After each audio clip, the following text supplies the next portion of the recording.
Good morning, everybody. Ernie here from The Gathering, and I'm here with your daily encouragement. And so far, we're 1 week in. We covered the first book of John and 5 chapters. And so throughout the week, we've been covering a chapter a day. And today is Saturday, the end of the week, and I'm going to just give a review of the whole book, and more so, the reason why the book was written. So if you look back at all the 5 morning encouragements, everybody touched on a little bit of each chapter. And I dug in to see more about First John, the book, and why it was written. And first, we want to remember that John walked with Jesus. And so he makes that clear in the beginning of the book, of the epistle, that he walked with Jesus. He's seen the death and the crucifixion and rise of Jesus. And when I dug in further to see about the book and get more information on it, it was interesting to me that it says here that the reason that John wrote this book was because already in the region, already there was false teachings and division happening within the church. Now, mind you, this is a guy who walked with Jesus, and in his lifetime there was already division in the church and false teachings. So imagine that, right?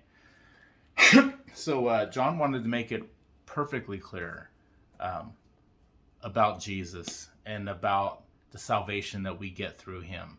He wanted to make it perfectly clear the incredible love that the Father has for each one of us, each one of you. How much love the Father has for you, and there's nothing that you have to do to get closer to him. He is with you. And so in that,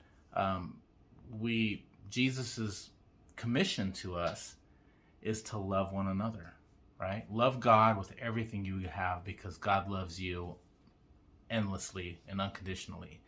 And so in turn, for that grateful heart, right, love one another.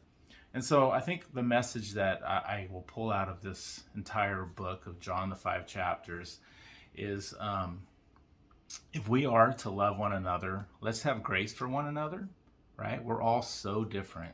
And here at the Gathering, there's going to be lots of different personalities and lots of different things going on. But the number one rule that Jesus would have us follow is to love one another, have grace for one another. So, if you ever have it in your heart, like, hey, I don't like that person, so I don't want to talk to that person, or I don't want to invite that person to lunch, or I don't want to be a part of this because that person's there. That's something that each one of us is a good opportunity for us to ask God to search our heart, soften it up, and see what it is that we can do to get over ourselves, to accept one another, and do our best to love one another. Amen?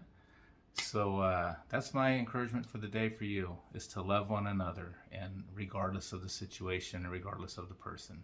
And I have recently relocated up here, and I'm looking forward to loving on everybody here at the Gathering. So have a great day. We'll see you Monday.